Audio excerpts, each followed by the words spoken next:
alangkah baiknya kita berdoa terlebih dahulu. Berdoa dimulai. Berdoa selesai. Anak-anak, hari ini kita akan belajar tema 4, sehat itu penting. Subtema 2, peredaran darahku sehat. Selamat menyaksikan video pembelajaran hari ini. Tujuan pembelajaran kali ini yaitu siswa dapat mengidentifikasi interaksi sosial dalam pembangunan sosial budaya. Untuk bahasa Indonesia, siswa dapat mengetahui isi dan amanat pantun serta dapat berbalas pantun secara bersautan. Materi IPS yang akan Bu Titi jelaskan pada tema 4 subtema 2 adalah tentang interaksi sosial dalam pembangunan sosial budaya. Interaksi sosial dalam pembangunan sosial budaya.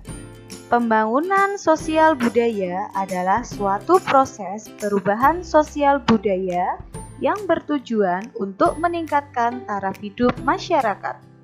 Pembangunan sosial budaya dilaksanakan di beberapa aspek, antara lain dalam bidang bahasa sebagai identitas bangsa, adat istiadat dan tradisi, serta hubungan manusia dengan alam. Yang pertama, pembangunan dalam aspek bahasa sebagai identitas bangsa. Bangsa Indonesia memiliki bahasa nasional, yaitu bahasa Indonesia. Bahasa Indonesia merupakan bahasa pemersatu seluruh warga negara Indonesia. Sementara itu, bangsa Indonesia juga memiliki beragam bahasa daerah dari berbagai suku. Pembangunan dalam bidang bahasa antara lain sebagai berikut. Yang pertama, bahasa Indonesia diajarkan di sekolah. Tujuannya adalah agar semua warga negara Indonesia dapat berkomunikasi menggunakan bahasa Indonesia dengan baik dan benar. Yang kedua, bahasa Indonesia digunakan di sekolah, lembaga pemerintahan, dan tempat umum sebagai alat komunikasi utama. Yang ketiga, bahasa Indonesia dikembangkan oleh pemerintah. Misalnya dengan menyerap kosakata baik dari kosakata asing maupun kosakata bahasa daerah untuk memperkaya kosakata bahasa Indonesia. Dan yang keempat, bahasa daerah sebagai kekayaan bangsa Indonesia yang harus dilestarikan. Misalnya dengan menggunakan bahasa daerah untuk upacara adat atau percakapan sehari-hari di dalam keluarga. Yang kedua, pembangunan dalam aspek adat istiadat dan tradisi. Dalam adat istiadat dan tradisi terdapat norma-norma yang mengatur perilaku masyarakat di suatu daerah. Misalnya, tata cara upacara pernikahan, tata cara pemakaman warga, serta tata cara menghormati orang yang lebih tua atau yang dituakan. Pembangunan dalam aspek adat istiadat dan tradisi antara lain sebagai berikut. Yang pertama, melestarikan adat istiadat di suatu daerah. Misalnya, melakukan upacara adat sesuai dengan tata cara adat tersebut. Yang kedua, melaksanakan norma-norma yang terdapat dalam suatu adat istiadat. Misalnya, warga masyarakat yang lebih muda menghormati orang yang lebih tua. Yang ketiga adalah pembangunan dalam aspek interaksi dengan alam. Manusia memanfaatkan alam untuk diolah dan digunakan untuk memenuhi kebutuhan hidup. Manusia menggunakan berbagai teknologi modern untuk mengolah hasil alam. Selain memanfaatkan alam, manusia juga melestarikan alam. Pembangunan dalam aspek interaksi dengan alam antara lain sebagai berikut. Yang pertama, mengolah sumber daya alam. Misalnya, mengolah kayu dengan teknologi modern.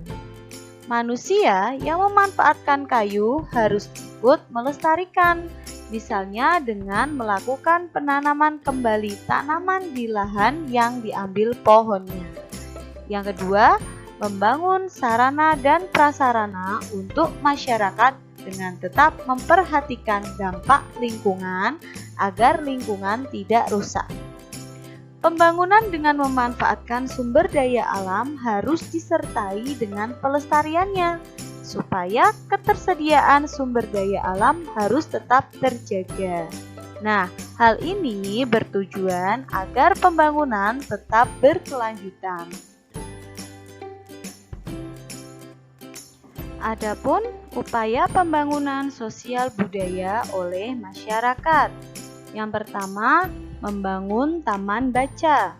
Yang kedua, mengikuti kegiatan siskampling.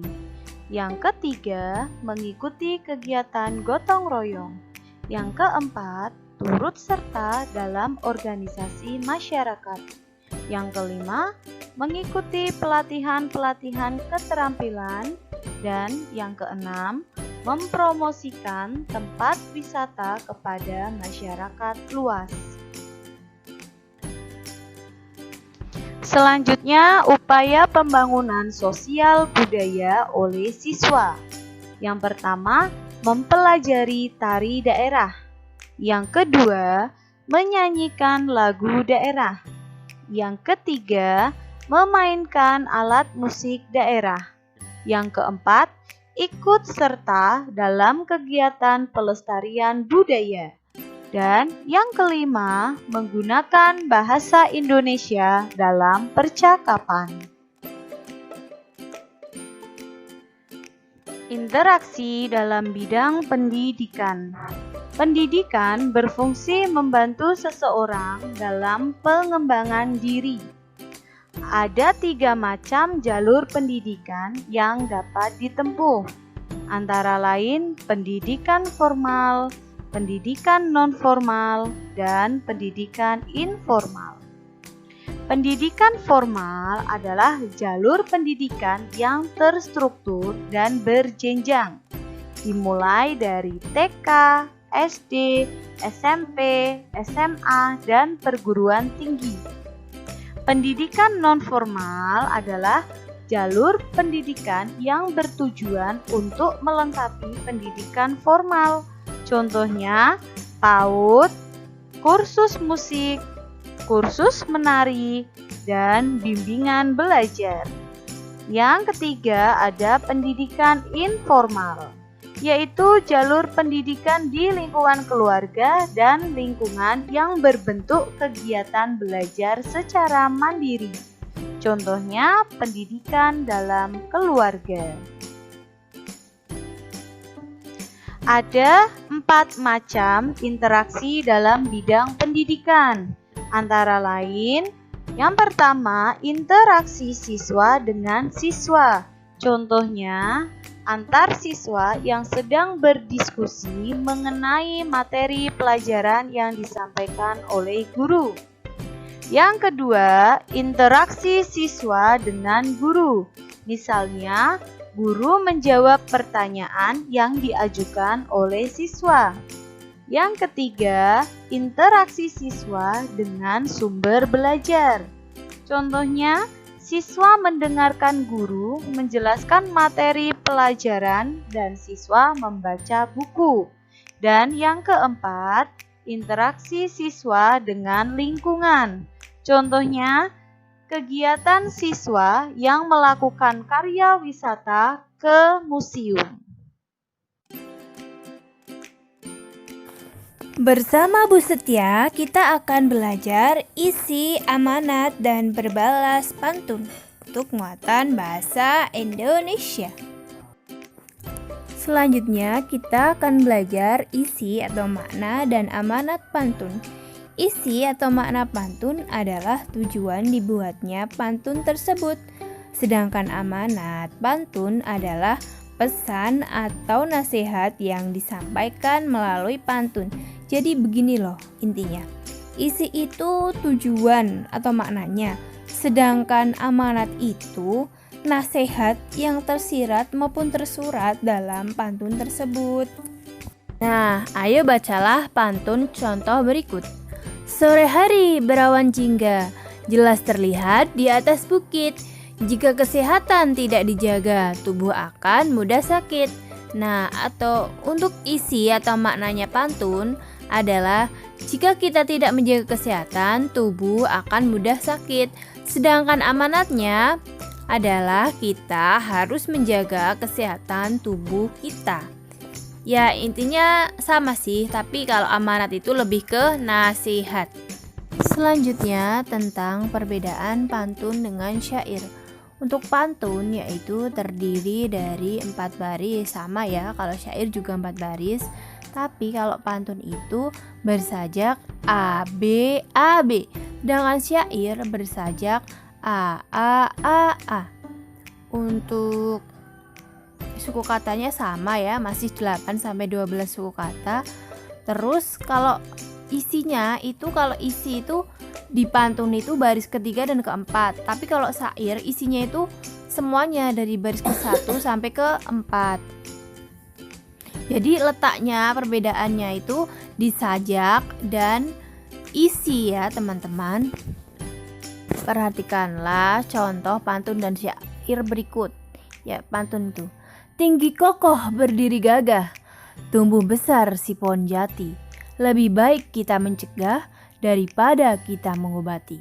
Nah, cara membaca pantun juga seperti itu ya, beda dengan syair. Kalau syair begini. Jagalah kesehatanmu, jagalah makananmu, agar selamat hidupmu hingga di hari tuamu. Berikut ini ada isi atau amanat pantun berdasarkan usia. Pantun yang pertama, pantun anak-anak. Pergi ke warung membeli koran, sekalian membeli benang. Ayo bermain kejar-kejaran, badan sehat, hati senang. Isinya bermain kejar-kejaran membuat badan sehat dan hati senang. Amanatnya, anak-anak sebaiknya bermain agar hati senang. Pantun orang muda. Mengangkat batu setinggi bahu, batu diangkat berat rasanya. Jikalau boleh aku tahu, baju biru siapa namanya. Isi atau makna pantunnya, keinginan seseorang untuk berkenalan. Amanatnya saat berkenalan sebaiknya dilakukan dengan santun. Selanjutnya ada isi atau amanat pantun berdasarkan isinya. Yang pertama, pantun nasihat. Sungguh enak buah sukun, hasil panen dari kebun paman. Hidup bertetangga harus rukun agar tercipta ketentraman. Maknanya hidup rukun menciptakan ketentraman. Namun amanatnya kita harus hidup rukun. Selanjutnya pantun kiasan. Naik kereta di dalam gerbong, bangkunya panas berbau sangit. Jadi orang janganlah sombong, masih ada langit di atas langit. Maknanya janganlah kamu sombong karena kita masih ada yang lebih hebat dari kita. Amanatnya kita tidak boleh sombong. Pada pertemuan minggu lalu kalian sudah mencoba membuat pantun. Bagaimana sih cara membuat pantun? Yang pertama, tentukan tema pantun yang akan dibuat, mau tentang pendidikan atau tentang kesehatan atau apa ya. Yang kedua, tentukan jenis pantun yang akan dibuat. Jenis-jenisnya tahu kan? Pantun orang tua, pantun anak muda, anak-anak, pantun kiasan, pantun jenaka, dan lain-lain. Terus yang ketiga, buatlah bagian isi pantun terlebih dahulu. Nah, kalau kita buat pantun, itu yang penting isinya dulu ya. Kita ngarang isinya, yaitu pada baris ketiga dan keempat. Selanjutnya, buatlah bagian sampiran pantun. Nah, kita nanti kalau sudah bikin isinya, sampirannya itu mikir yang suku katanya itu A, B gitu. Dan suku katanya itu 8 sampai 12. Untuk berbalas pantun di sini Bu Setia punya tokoh misalnya Sultan sama Diva. Sultan sama Diva akan berbalas pantun nih di depan kelas. Perhatikan ya.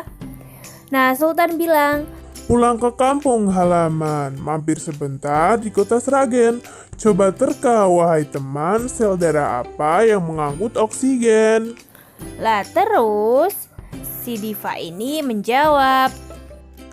Balasan pantun Diva yaitu, pulang ke kampung ke Majalengka, sudah pasti beli oleh-olehnya. Kalau boleh coba ku terka, sel darah merah itu jawabannya. nah seperti itu ya. Tapi jawaban Diva itu sudah tepat atau belum?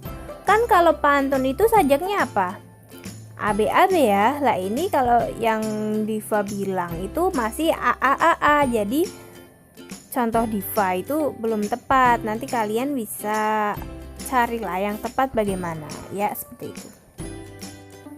Ya sekian pembelajaran kali ini. Untuk tugas kalian bisa buka Bupena 5B untuk bahasa Indonesianya halaman 28, IPS-nya halaman 36. Terima kasih. Wabillahi taufiq wal hidayah. Wassalamualaikum warahmatullahi wabarakatuh.